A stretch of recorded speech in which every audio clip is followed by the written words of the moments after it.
Right,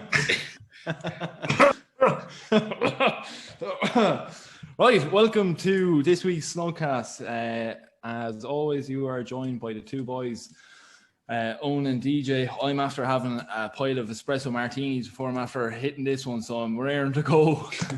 DJ, up for the night now. Up for the night, yeah. DJ, how are you getting on? It's going to be a long podcast because I won't want to sleep a wink. We'll have to keep them entertained for the night. How am I getting on? Good, yeah. We're recording this over the Easter weekend. I think it'll be coming out about a week afterwards. But so it's been, it's grand. We're recording this on a Saturday night, so like 2 more days off work after this. So I'm in great form. It's heaven. Really fucking sun's out, guns out, cans are out. It's so good. Actually, I was doing some housework earlier. Like we're doing a few repairs around the house, like putting the table back together, cutting the grass, bit gardening, and like it was layering sun. I was sweating bullets, and I was tearing into it so much. Like the missus came out and offered me a can of beer in the middle of the day. Like so, doesn't get much better. Like in honor of that, I'm wearing a leash top just to like show my gratitude to Niamh. So. It's been a great day so far, and topping it off with a few cans with the boys, so doesn't get much better. Actually, who's the most famous person from Laois, or like who's there? Do you know, like their claim to? Oh, it's nobody. It's Claire Byrne. All right, yeah. Claire Byrne, actually, be a fairly yeah. Explains a lot. Actually, Today FM had a thing on who's your most famous person in your county, And Claire Byrne was most famous in Laois. That was voted upon. John Milan was the most famous from Waterford. I love how John Milan wins, yet John O'Shea nutmegged Figo. Like, come on. Yeah, but did he say I love me county? Yeah, he doesn't love his county though. He should have said that after the Champions League final. Yeah.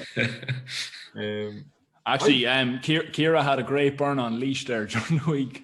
In work, she was telling me the story. She was saying that with the 20k lift being lifted, the inter-county being lifted on the 12th of April, that people are going to be able to travel anywhere in their county, or 20 kilometers if they're living kind of on the border or whatever.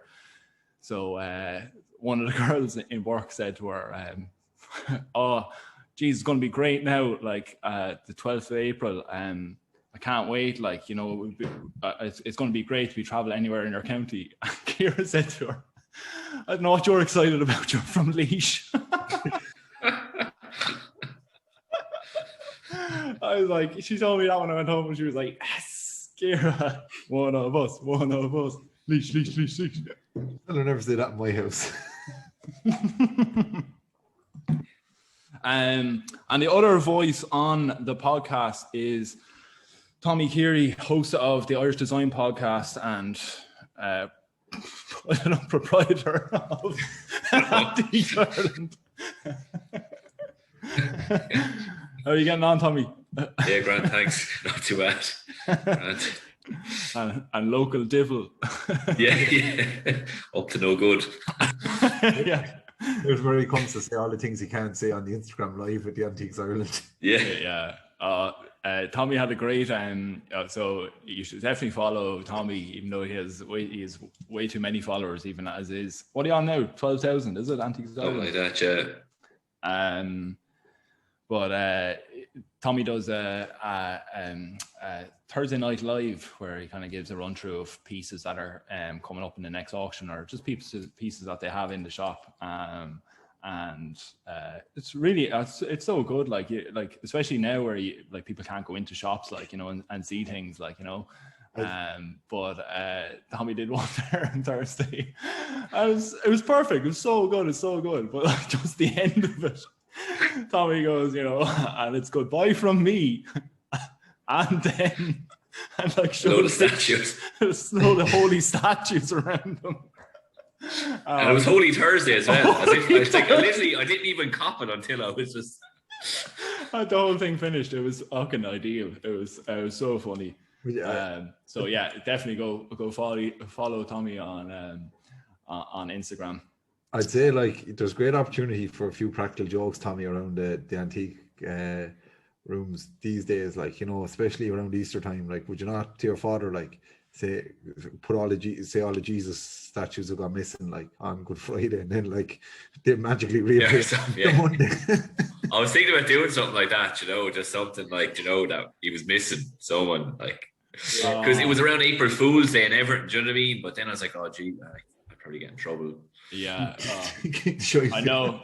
It only takes one sour person, doesn't it? Like that, I know. Yeah, really reckon for it. And as well, what I love about the Instagram lives are like, anytime I get to go into the antiques room, there's always great pub stuff in there, like some fantastic memorabilia and pub equipment. Yeah, and actually this morning we actually got word that we're having a pub auction in May, hopefully. So brilliant! Some nice signs and stuff. Is that a clear out? Is it announced in due course?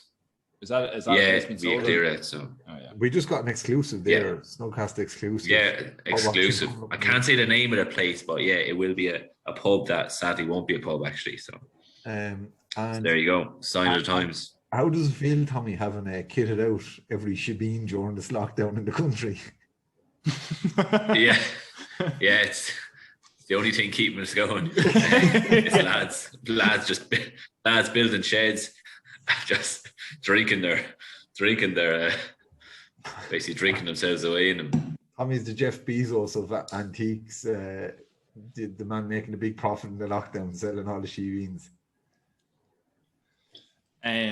So again, we haven't planned with our guest what we're going to do, what we're drinking. So as we've been doing now for the last, I think this is our 4th week doing it. We're on the prowl for a replacement of our glorious Puck Pilsner. So we've been drinking Pilsners over the last few weeks, and we've been rating them on this ridiculous scale. So this week, sorry, Tommy, you're going to have to just bear with us for a while there, because we're drinking Kellerbier by Yellowbelly, and we're just trying to see how does this bad boy match up against the glorious Puck Pilsner. So DJ, have you had it there?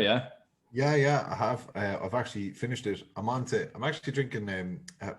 I've moved on to a previous feature on the Pilsner Prowl.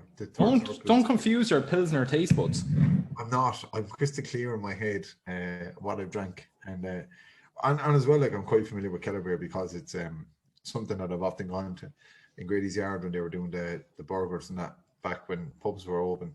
A delightful beer, and I think, like, some of the purists out there might say, hold on, whoa, that's a Helles Lager, what are you doing? That's not a Pilsner.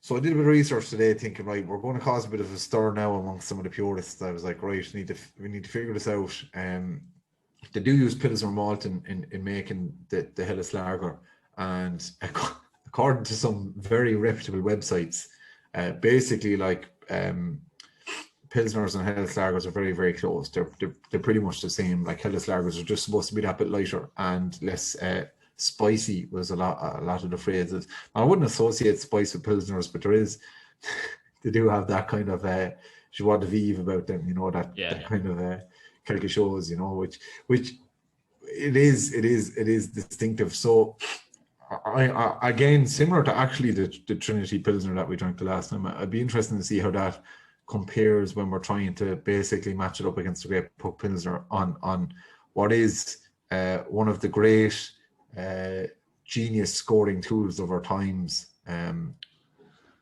a tool that has a lot of the tongues of Irish beer Twitter wagging at the moment. So we're very happy with some of the feedback. Tommy, have you ever had it, the Kellerbier from Yellowbelly? Yeah, I had it one night in Grady's Yard. Yeah, nice. Yeah, they have it on tap there. Yeah, it's nice. Yeah, a classic lager. It's not too strong, Yeah. No, it's definitely not. No, but it's 4.3%. Like, so it's very comparable with like the kind of more mainstream kind of macro lagers. So I think like the guys in Yellowbelly often have described it as like a gateway craft beer, which I think is a great way of looking at it. Like that sums it up to me. Like, it's like oh, you like, you know, X, Y, or Z, then try this. It's you know, very comparable. So there's a great familiarity with it. Like, yeah. Right. So without further ado, then let's get on to our scoring. So as always, our first category is ghoul and jig. Right? How does it get the shoulders going? Do you know? Does it, if you were in work now, or you know, ready for the weekend, this long bank holiday weekend now, right? Would you be going? yeah. So like the ghoul and jig is kind of like the kind of the rocket on your arse, isn't it? Like, you know, it's the yeah. It's the anticipation for it, you know. It's the. I'm going to be very interested in what you make of this, because I find, right, I really like this beer, and I think it has strengths in certain categories, but it has weaknesses, and I think the ghoul and jig is one of its weaknesses, because it doesn't actually, to me, like, it doesn't get me going to go out. It actually settles me down. It does the opposite. Like, it almost relaxes the ghoul, and like, you know, it's just like settles me down into a couch or into a chair, and there's no going me then. Like, I'm settled, you know. Right. Now, I might see. I would have taken a different approach. I would have scored this quite high in the ghoul and jig, like, you know. But I might be hampered by the fact that I've had a few espresso martinis. I think all the caffeine. I think all the caffeine that you've had, your ghoulins would be. You fucking have Flatley's for ghoulins, like, you know. Michael Flatley's feet on your shoulder. Yeah. By the time you're not going with the caffeine you've had, so maybe I'll trust you for this, because this is literally this should nearly be scored on a caffeine scale, like this one, you know, like how far you're kind of geared up to go, like, you know. So I'll hold you to this one. So the Eucarius pills that we drank last week, which I forgot, which I meant to drink as well this week. I'll whip that one up next. We gave that one the top score of 5 for 16. So what are you thinking of giving this one? You see, this is a difficult one to score, because the I suppose the units that we use make no sense whatsoever. Like, no, not at all. And so I want to emphasize that it's a really good beer, but it doesn't get the Goulans jigging. Yeah. So if 5 for 16 is about 320 a can, it's exactly 320 a can. I'm going to say 1 for 320. 1 for 320. Okay. I think it's just as quality a beer, but it is no impact on the Goulans. Right, 1 for 320. So the audio visual lager we gave 1 for 280. Yeah. But I gave that 1 for 280, wasn't it? Yeah. So if that was as bad as you said it was, maybe you were generous with there. but still though, I think Kellerbier is a great beer, just doesn't get the Goulans going. So it should score low on the Goulan jig, but I think it'll redeem itself in later categories.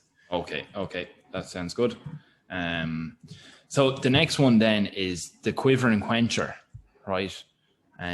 So your lips are absolutely quivering after a tough day, or out mucking out stables, or mucking out whatever else. and you need to quench that lip. Quench that quiver. Part-time farmers, this is a part-time stable hand, is it? Yeah. He's off trying to find a fair maiden.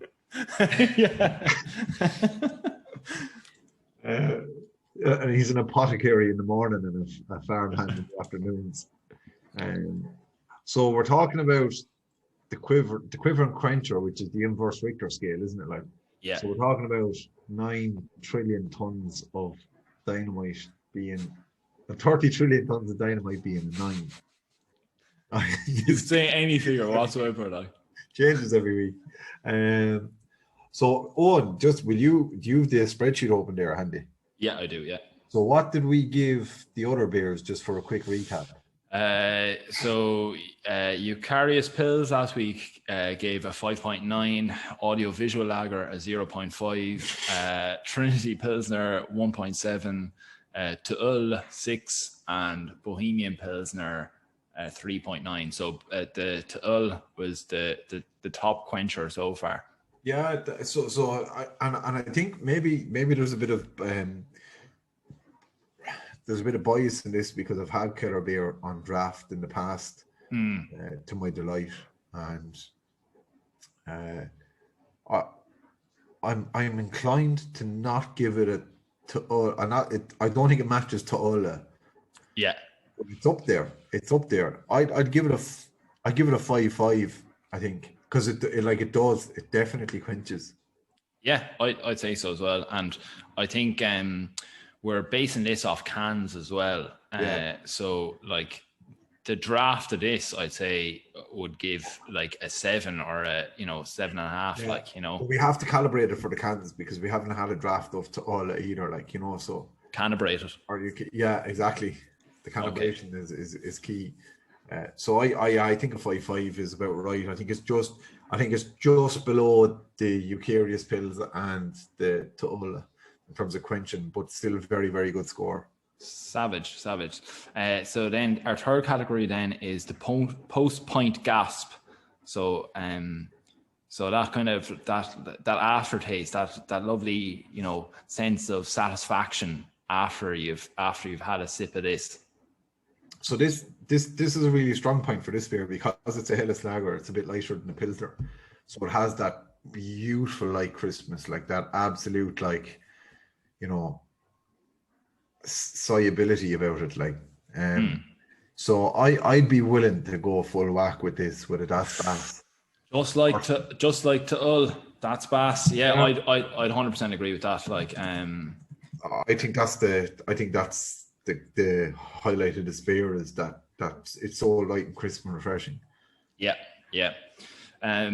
So the next category then is just the Gibbever, right? So like it's hard to kind of like break this down, this category, but I kind of think it's like all the other factors that go into it, like how well it pours, how well it looks, just the fucking Gibbever, you know what I mean? And we've just rated this out of 5. So I was blowing my nose. You what? I was blowing my nose. What did you say?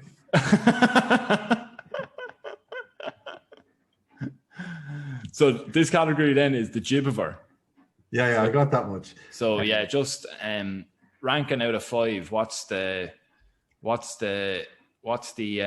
just like all the other factors that are associated with this beer? Yeah, so it's like the presentation, really, isn't it? Yeah. And again, I suppose there's probably a bit of bias in this and thinking about a cold, dripping condensation. Lee Hall poured it, and he's done a little bit of overfill by accident because he's too busy talking about the League of Ireland test. So there's just that little, and he's licking the overfill off his fingers, and oh god, there's a hit of condensation on the glass as you pick it up and carry it to the table, and it's cold in your hand. And you're you need to take that out of it. You need to take that out. I need to remove that. But even out of the can, there's a lovely head on her. There's great carbonation. She's cool and crisp. I'd go for four jibs. 4 jibs, same as Eucarius Pills. Yeah. I'd agree with that. Yep. And then finally, the puckability of this bad boy. What is this Kellerbier like in comparison with the one and only Puck Pilsner? So I'm completely flummoxed by this.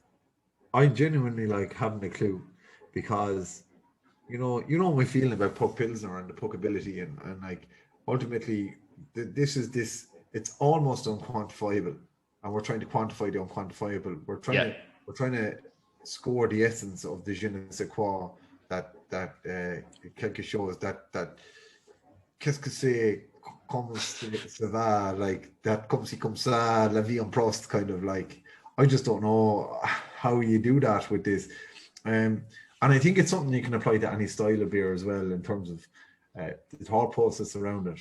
And ultimately, puckability is that ability to be the beer that you go for. If you had every beer available to you and you wanted to drink several pints of something there and then, have a good conversation, that's what you're going to go for. Yeah.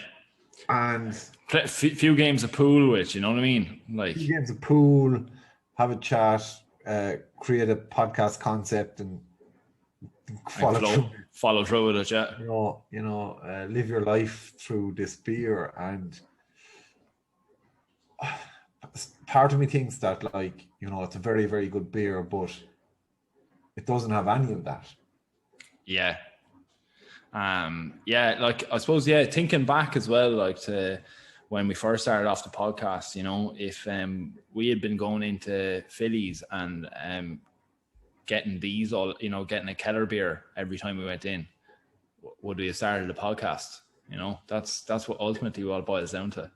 The thing is, like, it's an incredibly intelligent beer because it's so similar to the macros in a sense, but it does have that differentiation from the macros, and it's so crisp, and you can't drink it at 8 degrees. You can drink it at 8 to 10 degrees and it holds up. It doesn't taste like piss. Like, is it too much of a bridger to be? That's what I'm saying. Like, it's not that definitive, life-changing beer. Yeah, but having said that, it does give you a bit of that, Le'Veon Prost. That's just the caffeine going in you now. No, still going. I have another one. It does, and that's what I'm saying. Like, that's why I think it scores really well in some categories and up there with some of the best beers we've had in the last 2 weeks. But I just think if we're trying to quantify that, that mythical status, that ability to be a life-changing beer, I think it doesn't deliver in that sense. It delivers in many other senses, but not that one. Right. So out of 100,000, no, because I've kind of talked it down, but you seem to be eager. So what are you thinking out of 100,000?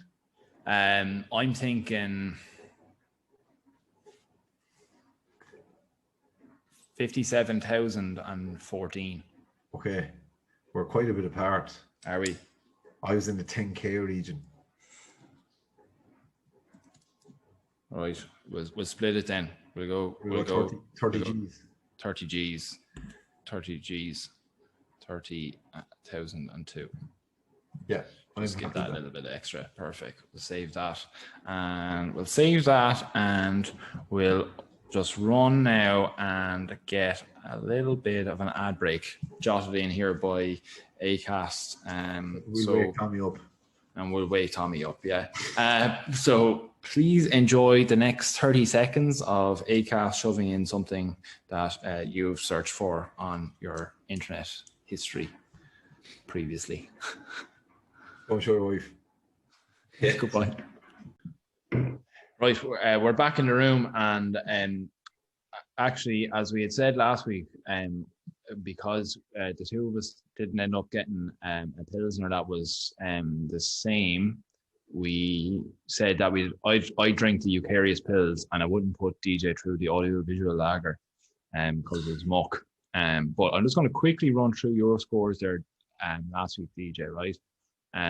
So last week you gave the Eucharist Pils 5 for 16, and I totally agree. It's fucking savage. Like, you get on the cool and jig, like I've only just tasted it, and it's and it's gotten me nearly more wired than the espresso martini. So I'm gonna have to calm down after this. I have a stout or something. Quiver and Quencher gave her a 5.9 on the Richter, and totally agree with that as well. I think it wasn't as much as the Tuol. The Tuol was a 6, and you gave this a 5.9, and I don't know. Do I agree? Is this more of a Quencher?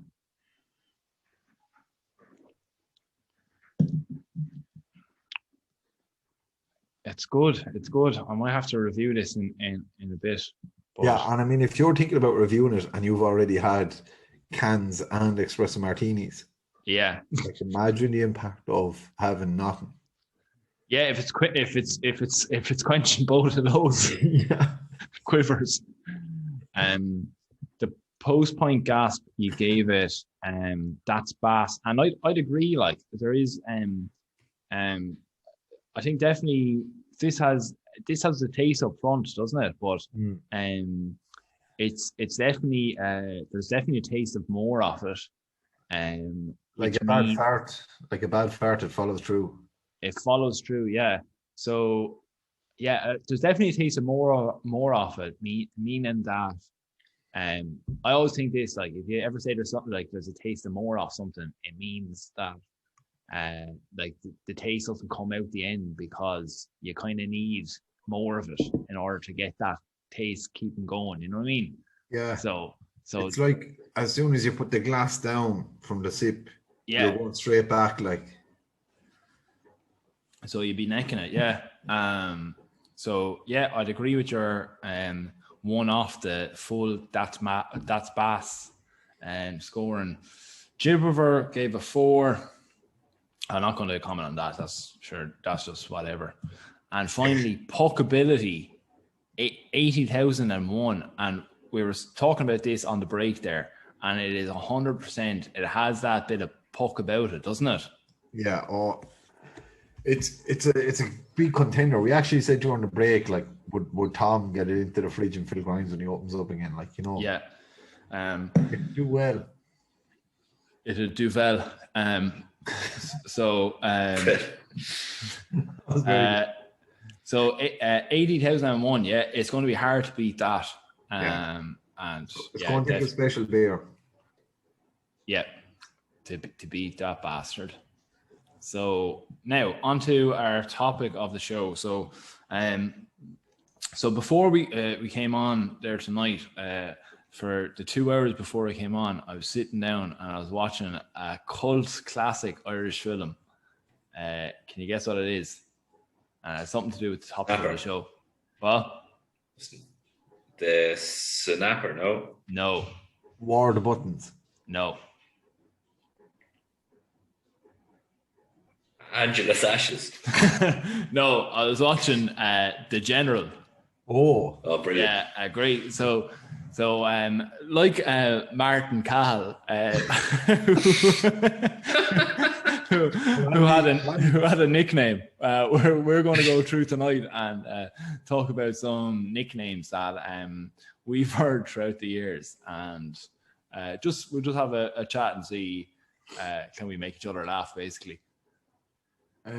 Yeah. So do you know what I'm going to say straight off? Like, for anyone unfamiliar with who Martin Cahill is, like The General, don't look him up. Just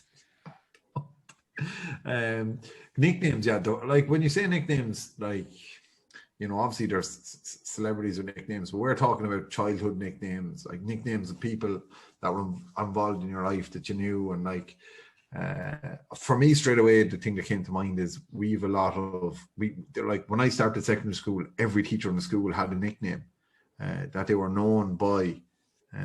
So it actually, like, to the point where first years would come into the school and they know a teacher by their nickname, and if someone mentioned the teacher's actual name, they'd kind of be puzzled, like, who are you talking about? Yeah. So there were some great teachers' nicknames. So I think I'll kick it off with I might kick it off with one just to start off, and we might go around and talk about different nicknames as we go in. Yeah. There was one that I never understood. I never knew where it came from, but it made a lot of sense if you knew the man. Our vice principal was like a complete strict disciplinarian, and when I think back on it now, when I look back, he reminds me an awful lot of Eamon De Valera. Really tall, really slim, and had like a long nose. And he was actually, do you know what? Like he was this like enforcer in school. But when you left the school and you actually, I met him outside of school several times after I left school, and he was like a truly lovely man outside the school. But when you were a student, asking you to vote Fianna Fáil, was he? Yeah. He was at every funeral in the parish. No, but in school, like, you know, you'd be terrified of him. And as well, he had this. He used to wear this suit, but it was almost like it was too big for him. So so when we were in first year in school, the first Harry Potter film came out. So he had this Severus Snape kind of aura about him. Like when I was in transition year, we were in a room that basically, it was like this mad room where like the bottom half of the walls were just this, were like, you know, the blocks, but the top half of the walls were windows. Oh yeah, yeah. Like you could see everything that was going on in the corridor. But he used to almost like, the way he walked, it was like he was floating past the window, like Severus Snape hovering, like, you know. Mr. Potter. And he had these catchphrases as well. So like the Irish for a penalty is a pinos. But the way he used to come in, like he'd barge in and like he came in one day and there was a guy in my class who used to drive me mad. His name actually was Garrett Hutchinson. So his nickname naturally was the Hutch. Oh yeah. But this as a vice principal, whose nickname by the way was Johnny Bug, which I don't know where it came from. That's just what he was known as. What is it? Johnny Bug. Johnny Bug. And his name was Tony. Sounds like a cartoon character. Yeah. It actually sounds like it, but it was Johnny Bug or Johnny the Bug, depending on who you spoke to. But I was tasked with one of the teachers of sweeping up the classroom one day because it was filthy. This is at the end of the school day. And the Hutch, I think he threw a book at me or something. So I turned around and lettered him with the brush just as Johnny the Bug walked in. And he just snapped his fingers. He was like, Brannock, I'll slap a hefty penis down on top of you like you won't, like it's never hit you before, like, or something like that. The way he used to just like say these phrases and he'd jitter between Irish and English, like. Like slapping a hefty penis doesn't sound. Oh, like, and the thing was like, you know, it's just like some of the things that he'd come out with, like, he'd be like, you know, sometimes he'd substitute in. He was a full-time vice principal. He wasn't a teaching vice principal, but he'd sub in. He used to teach Irish and maths before he became the full-time vice principal. So sometimes he'd sub our Irish classes, and if someone was talking, like, he'd just like slap the desk and he'd be like, "Oh, Mother, I'll give you a long, hard penis to think about all night." Man, will you listen to yourself? Like, he purely meant it innocently, as in like he's going to give you like fucking an essay to write or something, you know. It reminds me of like Charles Boyle in Brooklyn Nine-Nine. Like, yeah, oh my god, like phrasing. Like, imagine Eamon De Valera but as Charles Boyle, like, you know. Oh my god, that's so good. Like, what you know, like you were saying that he's like a full-time vice principal. Like, what would they be at? What would they actually be doing? Like, you know, handy number, I'd say. Yeah. And like up until like the secondary school I went to was quite small, and it grew really rapidly while I was there. So it got like a load of funding and built a new school building then, and all of a sudden like the numbers tripled from like there was like 102 pupils when I started first year to like, you know, 300-400 by the time I was in sixth year, and I think there's about 700 there now. So like he was the official guidance counselor as well. So like he spent a lot of time in fifth and sixth years going through their university. Just penos after penos after penos. And he as well, like, I think said I went to school in quite a disadvantaged area in Cork City. So like he did an awful lot in terms of like getting people scholarships or grants and stuff like that. So I'd say, like, in fairness to him, I'd say he earned his money, you know. Yeah.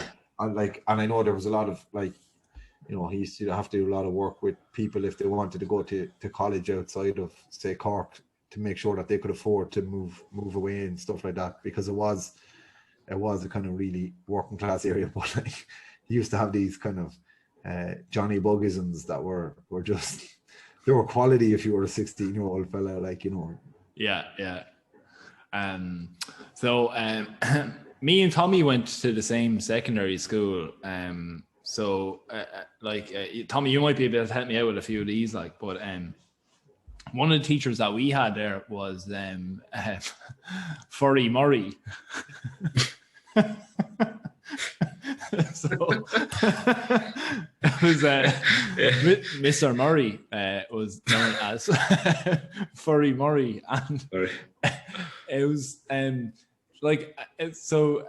only dealings I ever had. He used to have a good head of hair, wasn't it? He had a fairly good head of hair. Like. He used to have like this afro kind of like, it was like a like, you know, it was like an afro in the terms of a white person having curly hair. Do you know what I mean? Like, you know, are you talking about Bob Ross? Like, yeah, exactly. But not even to Bob Ross extent. Like, it was more, or it's like, you know, it's just like kind of like long, like, you know, medium length curly hair, you know. But yeah, he was known as Furry Murray for that regard. And the only dealings I ever had with Furry Murray was in transition year. We all you know, you just take like random subjects and stuff in transition year, and he was teaching Spanish for some reason. Like, I don't know where he learned Spanish from or anything. Like, did he? Because it wasn't taught in the school, only in fourth year. Yeah, exactly. Yeah, it was just one of these like experiential things, like of trying to learn different subjects or whatever. But like, he was landed with this role, but like the big thing was that you'd go into the class and you just go, no tengo libro. I don't have my book. And then like just do fuck all then for the whole thing. So yeah, that was just the extent of what I learned in Spanish as well. Was no tengo libro, and yeah, you just dos then for an hour. But yeah, that was so is that what you used to say when you were kind of going around South America, was it? Yeah, no tengo libro, that was it. That was the extent of it. Like, you just getting on a bus. Yeah. No tengo libro. So yeah, Tommy, do you have any other ones from school there? Yeah, I suppose one I could think of would be Chainsaw Billy. Oh yeah, he was a woodwork teacher. Yeah, he was quite a character. Yeah. He used to, you know, like, I remember I had issues with my eyesight, and like, he used to be writing stuff up on the board or something like something. Remember that we'd have to write notes, and he'd often say like, or like, I'd ask him, sorry, what's the last two words there? Like, it was a really long board, you know, and it was a really big classroom because it was for woodwork, you know, so it's real spaced out. Yeah. And he used to always make jokes about my eyesight, saying, call me Mr. Squinty, you know. He was giving you a nickname.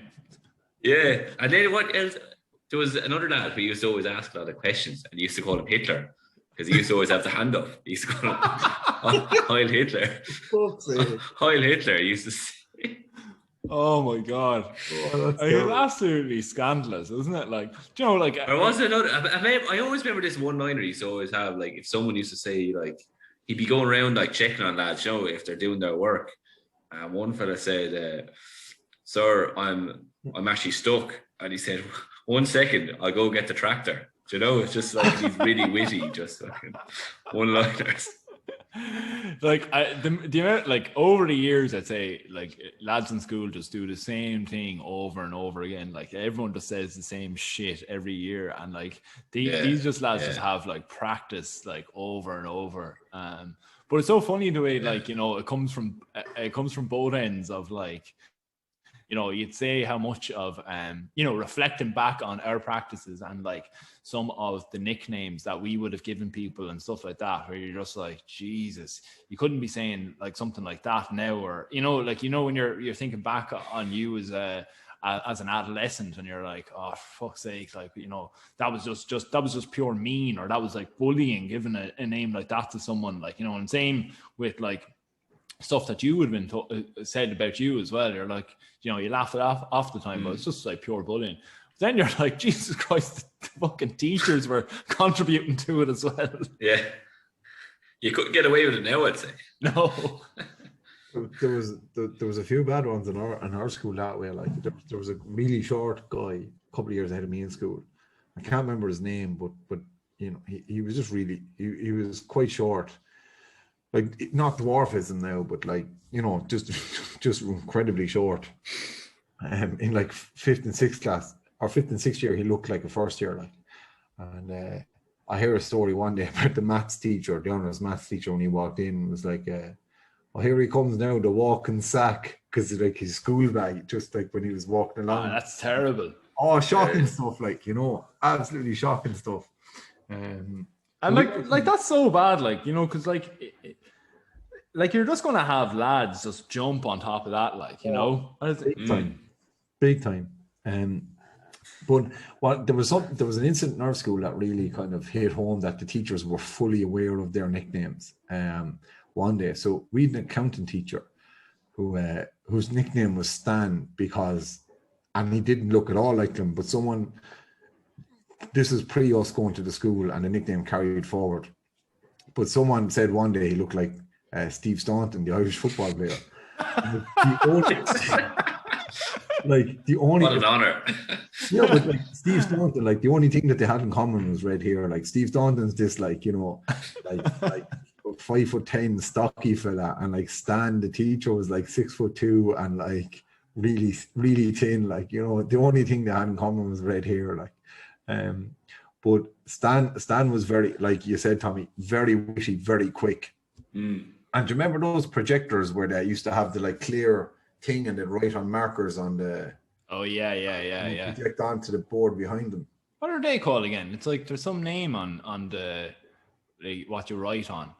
I can't remember now. I remember when we were in college, there was like one of our chemistry teachers was still using one of those things, and we're just like, are you fucking like serious? Or you're just like writing on, like, you're nearly writing on the projector.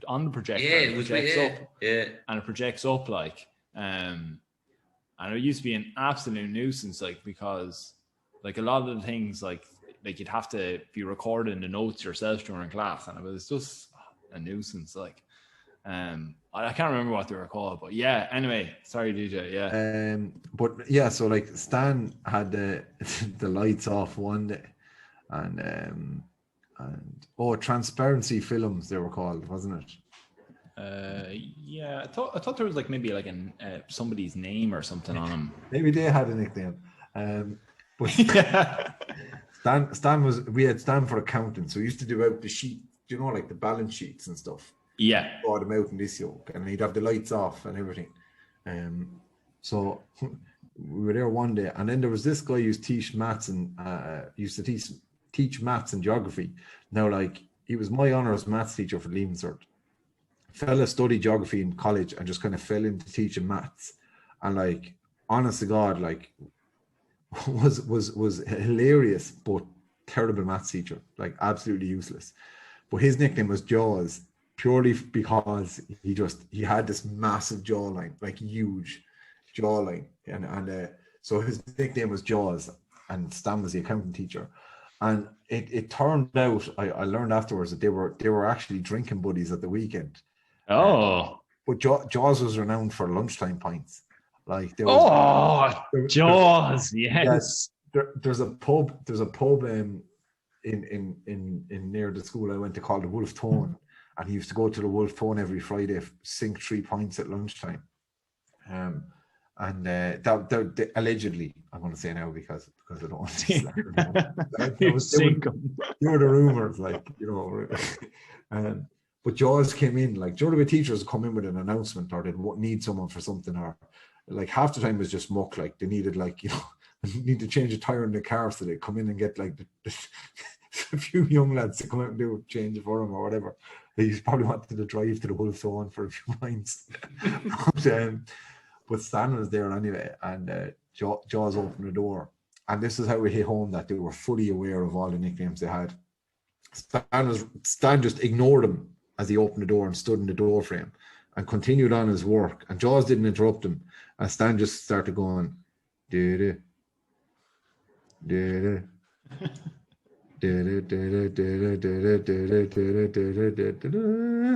like, it was actually brilliant. It actually kind of I don't know, everyone got a good laugh out of it, like, you know, and it almost humanized them to a bit, because you know the way teachers, like, you kind of, when you're a student, teachers are almost like, you know, there's this like fucking automatic aggro between you and teachers, like just this I don't know, especially because at that age you're like rebellious and stuff, and they're figures of authority. But it was brilliant, like, humanizing for us, like taking the piss out of each other. It was fabulous. I just think it's always weird reflecting back on like being that age, and like regardless of like, say, even if you were in sixth year and you were like 17, 18, right? And like even still, if you had like a substitute teacher coming in who was like only like just out of college, that like still you consider them like, not that you consider them ancient or anything like that, but you definitely just like, it was a total different stage of life that person was at compared to you. Like, even though they're only about like 3 or 4 years older than you at that stage, you know, I just thought it was crazy. Like, you know, like, even like, you know, I know with like, having heard with friends of mine, like going to like parent teacher meetings and stuff like that. And they're like meeting with people who might be in their like 20s or something like that about their, you know, about their kids and stuff. And you're just like, you know, they find it weird now, like, because you would always have just associated teachers being like the older adult, you know? Or even we had it like, I don't know if you ever had this, but we had it where like, you know, there was a guy maybe 2 years ahead of me in school, but I was on the hurling team with him, and like his dad was the teacher, and like you had this weird thing where, and his dad had a nickname actually. His dad had this eye twitch, so he was known as Twitch. Classic. Who actually was my favorite teacher in my time in the school. Like I loved him. Like we got on really, really well. He was a brilliant teacher. But he was also like, when you talk about, you know, you were saying earlier about Chainsaw Billy and his like one-liners and his wit, like Twitch was a fella that had that kind of like, you know, acerbic capacity to just fucking cut someone down with one line. I remember a fella one day, like, you know, just coming in without like you said on with the, I don't have my book or whatever, like came in with like nothing, like had done nothing. And wasn't great at the subject. It could have been chemistry or something. And Twitch just looked at him and said, like, the days of fellas getting off the bus to come into school because it was a warm place are gone. Go out and get a job for yourself. Like, oh my god, that's so good. Like, and he used to always like go into the supply. Like, he'd come out during the week at Cheltenham, and he'd just tell you to do the exam papers, and you'd hear him in the supply room like roaring at the horses. Like, and then he'd come out and be like, you know, there was this like unspoken rule that like we knew what he was doing and he knew we knew, but nobody said it. And then when we got to the sixth year, we were a bit brave, you know, like we used to go I think I told a story in the podcast before about going into Hackett's to place a bet with the Spear on the Chicken Fillet Roll podcast. Did I mention about the bookies and going in to place the bet, and the quality of your lunch depended on the horse race, like that. But like, when I got to kind of fifth or sixth year and we got a bit more braver with him, like I remember one day someone saying to me, well, sir, any tips for Cheltenham next week? And like, the only tip I have for you is keep your money in your pocket. The bookies always win, like, you know, the same fella like be roaring at the horses and and like you'd hear him, and especially when the supply room was at the front of the school. So like if you were for some reason outdoors and you were walking past Joe and Cheltenham, like you'd hear him absolutely roaring at the little tiny little square television you had in there. Like, that's gas. That's so good. And then what about like friends of yours? Do you have any ones for friends or even just like lads around the school or anything like? Go on, Tommy. Yeah, no, well, like I've got a few, like some aren't probably PC anyway, but are safe. But like I have a friend. It's funny. I think it's a real Irish thing how something just catches on. Do you know, it could be something very simple because like he's called Fast Arse, and it's not for any crude way like to do with his arse. I think like he just walks really fast, and his arse moves really fast in tandem with him walking. And it's just that like sticks. Do you know what I mean? It's just, I know those kind of like innocent ones are always just very funny as well. Like how they just catch on, and how like you know it's probably just like something he was wearing one day or whatever that really like exaggerated the walk or something that like really caught on. But yeah, I love ones like that. we had a great one along those lines, Tommy, about like just something really innocuous that just stuck. And there was a guy that I went to school with him for, I was in the same class as him for, you know, the whole way through school. What is that, 15, 16 years, like. And we played on the same like underage hurling and football teams. And you know, like the senior team got into like the county quarter final one day. So like they organised all the underage teams to get on a bus and go to the match. And you know the way 7 or 8 year olds are pure stupid, like they'll say or do anything. So for some reason on the bus on the way to the match, we were this guy suffers from motion sickness, travel sickness. So the entire bus was just chanting mushy peas, mushy peas, mushy peas. And this poor unfortunate fella, because of the motion sickness, got sick into a bag.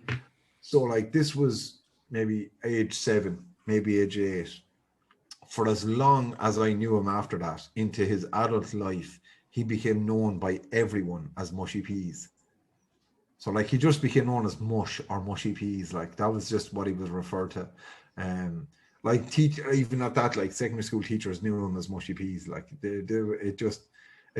it all spurned from just that one innocuous incident, and like is probably still with the poor guy.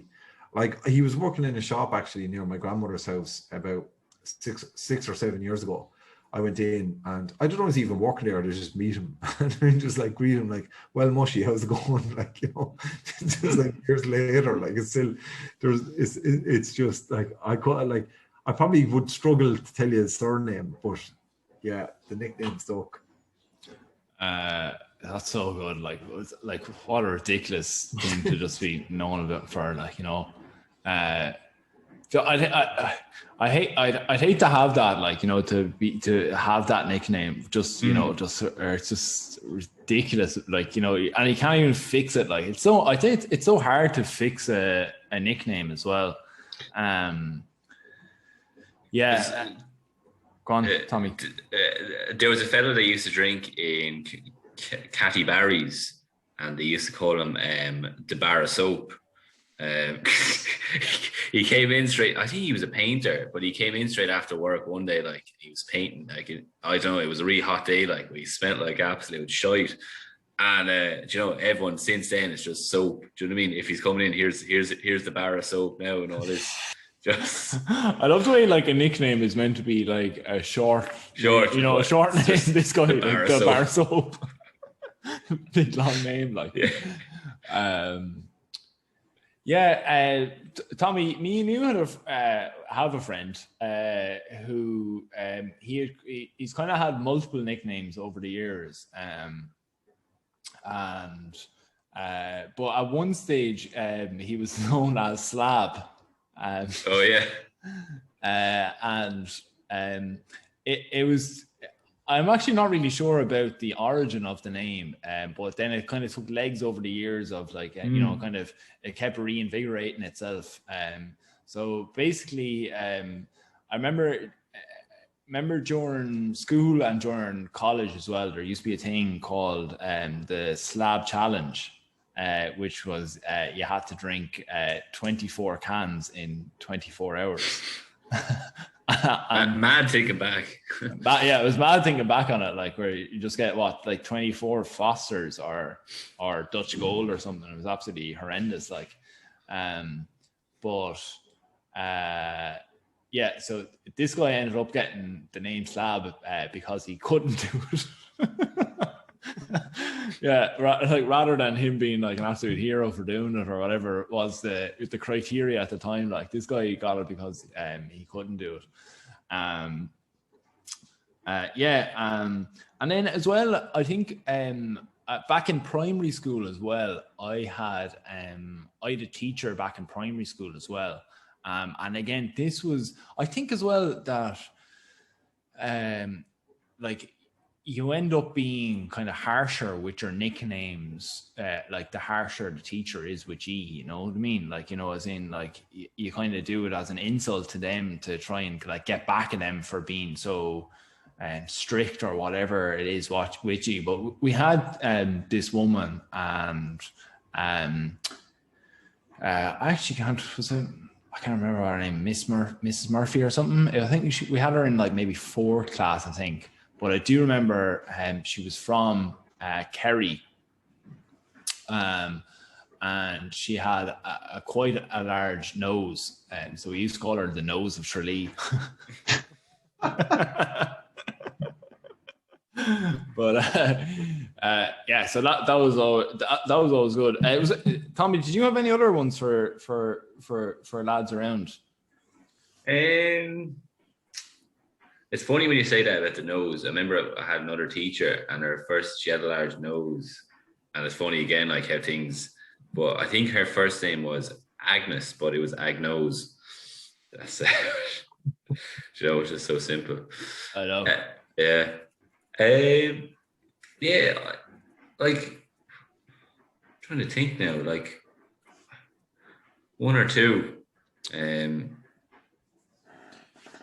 It's hard as well. I think like nicknames tend to be by their nature derogatory, and like you almost kind of you're nearly ashamed, like not. It's and you don't tend to see many adults giving each other nicknames, you know what I mean? Imagine it works like. Yeah, that's what I mean. Like, it tends to be like this juvenile, derogatory thing where like, you're not as fucking au fait with like, crushing people's spirits. Like, you don't really give a fuck. Well, do you know what's interesting as well is that like obviously the older you get as well, that so say for me from secondary school, so my entirety of my secondary school and I'd say like the entirety of college as well, I would have been known as Tab, just my second name, that would have just been the nickname that would have been bestowed on me. And then for obviously the friends I've retained from that period, Tommy inclusive, would still call me Tab. Whereas, you're not going to go like, hi, my name is Tab. You know what I mean? Like when you're introducing yourself to someone. So then it becomes a kind of a transitionary period of being known as your first name or whatever, but still having that kind of like close cohort of people still calling you by a nickname. And like Tab, I was always kind of like very fond of because it's such a unique surname, and it's it's quite a short name and stuff as well. Like that it's good to it's a good name like to have. It's a good nickname. But I always felt sorry for the people who their nickname was their last name, but their last name was like a worse. It was a worse like forename than their actual forename. So like, let's say in college, I lived with a guy called Ian Curtis. So his nickname was Curtis, and everyone called him Curtis. So what ends up happening then is that like, because like Curtis is actually a first name, like people assume then that like his name is Curtis, And another, like, actually just before we came on the podcast as well, Kira told me about a friend of her brother's whose name is Owen Neville, but his nickname is Neville. So then like people like are just calling him Neville. So like if you hear that as a third party to that, you assume that his name is Neville. I think as well, like even say we work together. So like if I refer to you as Tab in work, like I get looks, new people. So you end up you're dead right. Like you end up being almost rebranded in the work setting. Yeah. Like, so you're like professional you as Owen. Yeah. And then messy you as Tab. Rips off the shirt then. Yeah. Like Superman. Fire around the head like. Yeah, like it's like 12 o'clock in the day. you leaving work on a Friday, like taking the belt off as you go out the door. Like, Yeah. Pants around the ankles. Yeah. Oh, and who? Who are you? Yeah. I don't know. Yeah, it's funny. Like I think, there's some there are some nicknames that go out there. Like I think I was I was talking, you know, when you get into like adult nicknames, some adult nicknames are genius, and some are actually quite functional, quite descriptive. So my like I would have gone to the pub with my granduncle quite a bit in, like, you know, South Kilkenny and into New Ross as well, in Wexford with him for pints from time to time. And I remember him describing a nickname to me, telling me the story of a nickname one day, which like has stuck with me ever since. Where he was talking with this guy. There were these stories, you know, it's this pure rural Irish bar where stories are being told across the bar, and everyone sits around the bar, as opposed to going and sitting in their own little cliques. Just it's like this communal pub setting. And John was there one day and they were telling a story, and they kept talking about this guy, Jimmy the Jeep. And I was like, I turned to John at one stage, I was like, who the fuck is Jimmy the Jeep? And like his answer was so curt, like, you know, it just, he answered me in 6 words, but like everything about all the stories made sense instantly. The unique affection that people had for this man, and the like the way the stories were told, and why this guy was instantly a character despite knowing nothing about him, and why he was called Jimmy the Jeep. So I turned to him and I was like, John, who's this man Jimmy the Jeep? Like, and he just looked at me and he said, first traveller to own a Jeep. And like, that was just it, like, you know. It was like, right, I get it now. But like I love the way, like, in rural Ireland in particular, you get these mad, like, I suppose, rationale for nicknames. So you've got Jimmy the Jeep, but there's also a guy there, and for my entire life, I thought his name was Jim Peters. I thought Peters was his surname. Yeah.